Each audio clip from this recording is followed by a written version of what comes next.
여러분 유럽 여행 가본 적 있으시죠? 공항에 내리자마자 호텔 조식 뷔페에 앉자마자 뭔가 이상한 냄새 느끼신 적 없으십니까? 베이컨에서 연기 냄새, 소시지에서 탄 냄새, 치즈에서까지 묘하게 그을린 냄새, 심지어 위스키 한 잔 마셨는데 입안에서 장작 타는 냄새가 퍼집니다. 솔직히 한국인 입장에서 보면 이게 음식입니까? 캠프파이어입니까? 처음엔 이렇게 생각하실 겁니다. 아, 뭔가 조리 방식이 다르겠지. 그런데요, 이건 단순한 조리법 차이가 아닙니다. 유럽의 모든 음식에 이 연기 냄새가 배어든 데에는 수천 년에 걸친 생존의 역사가 숨어 있습니다. 그리고 더 충격적인 건 이 연기 냄새 때문에 2024년에 유럽연합이 실제로 특정 식품 향료를 전면 금지시킨 사건까지 벌어졌다는 겁니다. 오늘 이 이야기를 끝까지 들으시면 유럽 음식을 바라보는 눈이 완전히 달라질 겁니다. 자, 그러면 왜 유럽 사람들은 음식에 연기를 입히기 시작했을까요? 답은 의외로 단순합니다. 살아남기 위해서였습니다.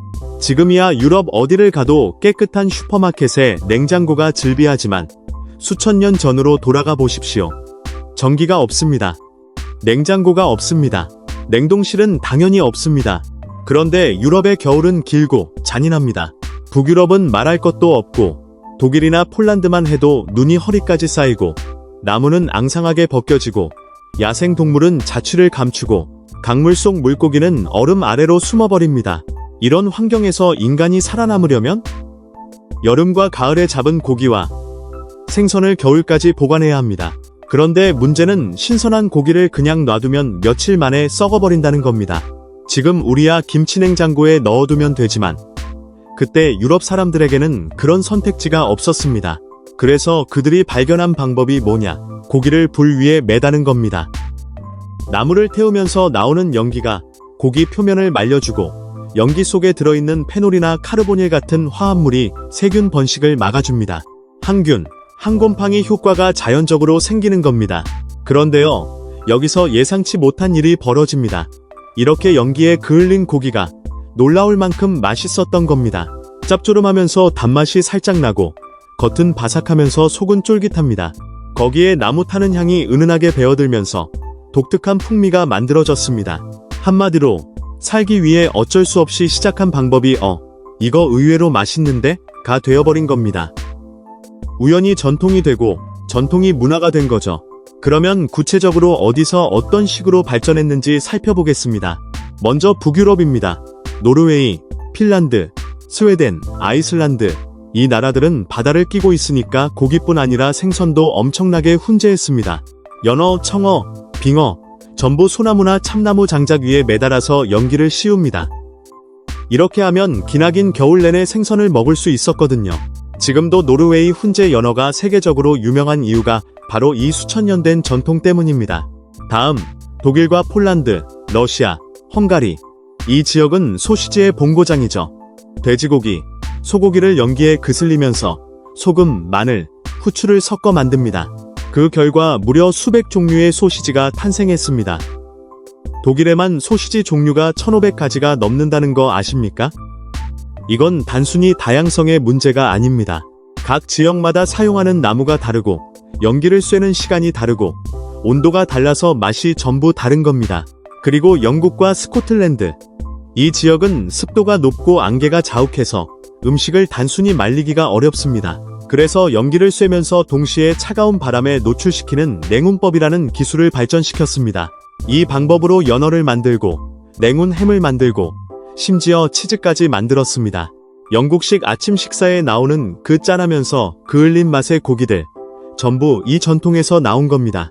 여기서 잠깐 가장 극적인 사례 하나 말씀드리겠습니다. 스코틀랜드 위스키 이야기입니다. 혹시 스카치 위스키 드셔보신 분 계십니까? 한 모금 마시는 순간 입안에서 장작 타는 냄새, 젖은 흙냄새, 숯냄새가 확 퍼지죠. 이게 바로 피트, 그러니까 2탄의 맛입니다. 2탄이 뭐냐? 수천 년 동안 챔치대에서 반쯤 썩어간 식물 잔해가 겹겹이 쌓인 겁니다. 스코틀랜드에는 잿나무가 부족한 대신 이 2탄이 엄청나게 많았습니다. 2탄을 태우면 달콤하면서도 강렬하고 이끼와 바다와 흙냄새가 섞인 독특한 연기가 납니다. 전기도 건조기도 없던 시절, 스코틀랜드 사람들은 위스키 원료인 보리를 킬른이라는 가마에서 2탄 연기로 말렸습니다.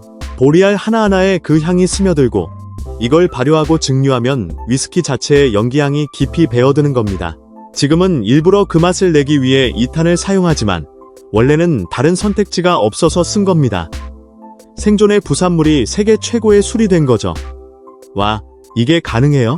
자, 그런데 여기서 정말 흥미로운 비교가 하나 있습니다. 유럽이 연기에 매달리는 동안 우리 한국은 완전히 다른 길을 걸었습니다. 같은 문제였습니다. 냉장고가 없던 시대에 음식을 어떻게 오래 보관할 것인가? 유럽은 연기를 선택했지만 한국은 발효를 선택했습니다. 그 결과가 뭐냐? 된장, 간장, 고추장, 김치, 젓갈. 전부 미생물의 힘을 빌려 음식을 변형시키고 보존하는 방법입니다. 유럽이 불의 힘에 기댔다면 한국은 시간의 힘에 기댄 겁니다. 그런데 왜 한국은 유럽처럼 훈제 문화가 발달하지 않았을까요?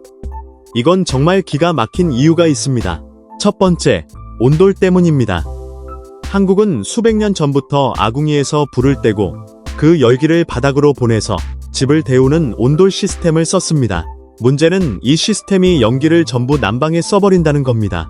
아궁이에서 나온 연기와 열기가 구들장 아래로 빨려 들어가서 굴뚝으로 빠져나갑니다.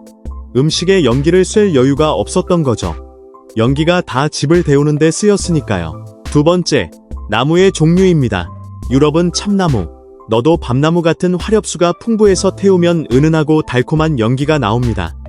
그런데 한반도는 소나무, 잣나무 같은 침엽수가 대부분이었습니다. 이 나무들은 송진이 많아서 태우면 연기에서 쓴맛이 나거든요. 훈제에 적합하지 않았던 겁니다. 그래서 한국은 연기 대신에 소금과 발효에 집중했습니다.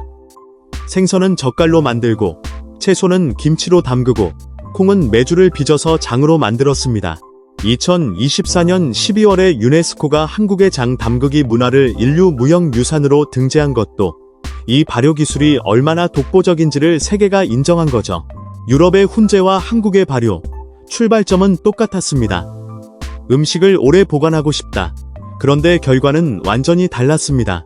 기후가 다르고 나무가 다르고 집의 구조가 달랐기 때문입니다. 이게 바로 음식의 역사가 매력적인 이유입니다. 같은 문제를 놓고 인간이 얼마나 다양한 답을 내놓는지를 보여주니까요. 다시 유럽으로 돌아가겠습니다. 중세로 넘어오면 훈제는 보존 기술에서 귀족 문화로 격상됩니다. 좋은 장작과 전용 훈연실, 온도 조절 기술이 모두 필요했기 때문에 훌륭한 훈연실은 말 마구간만큼이나 귀한 재산이었습니다. 17세기부터는 귀족들의 요리사들이 고기뿐 아니라 치즈, 버터, 와인까지 훈제하면서 연기 자체를 하나의 맛으로 사용하기 시작합니다. 그리고 산업혁명 이후 드디어 냉장고가 발명됩니다. 이제 연기 없이도 음식을 보관할 수 있게 된 거죠. 그러면 유럽 사람들이 훈제를 버렸을까요? 아닙니다. 오히려 더 집착했습니다. 독일 사람들은 지금까지도 참나무 훈연실을 고집하고, 스코틀랜드는 여전히 2탄으로 위스키를 숙성하고, 프랑스는 훈연 구덩이에서 치즈를 숙성시킵니다. 냉장고가 있는데도 굳이 연기를 쐬는 건 이제 보존이 아니라 전통과 맛의 문제이기 때문입니다. 그런데요, 바로 이 지점에서 충격적인 반전이 하나 있습니다. 2024년 유럽연합이 8가지 훈제 향미료를 전면 금지시켰습니다. 이유가 뭔지 아십니까? 유럽식품안전청의 과학적 연구 결과 인공 훈제 향료에 발암 가능 물질이 포함되어 있다는 결론이 나온 겁니다. 식품에 진짜 연기를 쐬는 게 아니라 공장에서 합성한 훈제맛 첨가물, 이른바 스모크 플레이버링이 문제가 된 거죠. 이 결정으로 유럽 식품업계가 발칵 뒤집어졌습니다. 유니레버 같은 글로벌 기업도 대체 향료 개발에 뛰어들었고, 일부 업체는 양파 분말이나 마늘 분말로 훈제 향을 모방하는 연구를 시작했습니다. 한국인 입장에서 보면 이게 좀 아이러니합니다. 우리는 식품안전처가 유해물질 하나만 발견되면 즉시 난리가 나고, 네이버 카페며 애청코리아에 이거 먹어도 되는 거 맞냐는 글이 폭주하는데요. 유럽은 수십 년 동안 이 향료를 버젓이 쓰다가 이제서야 금지한 겁니다.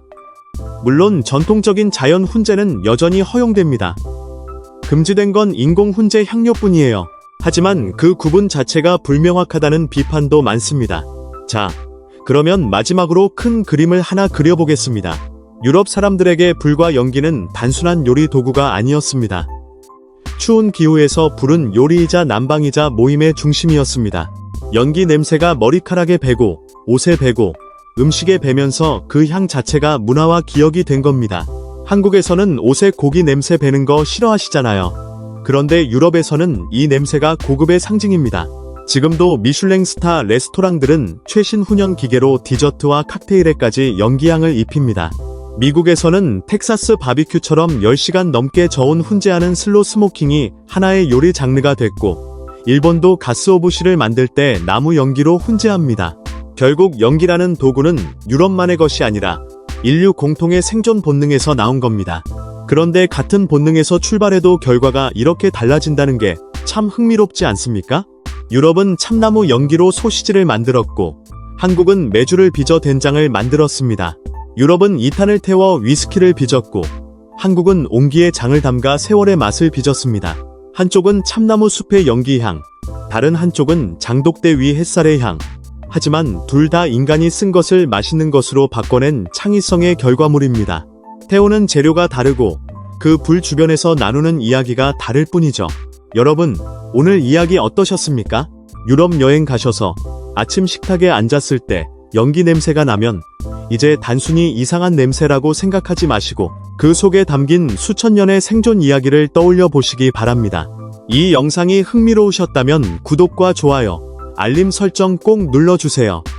여러분의 응원이 더 깊이 있는 이야기를 만드는 데 큰 힘이 됩니다. 그리고 댓글로 여러분이 유럽에서 겪은 음식 충격 경험을 꼭 공유해주세요. 같이 놀라고 같이 배우면 더 재밌잖아요.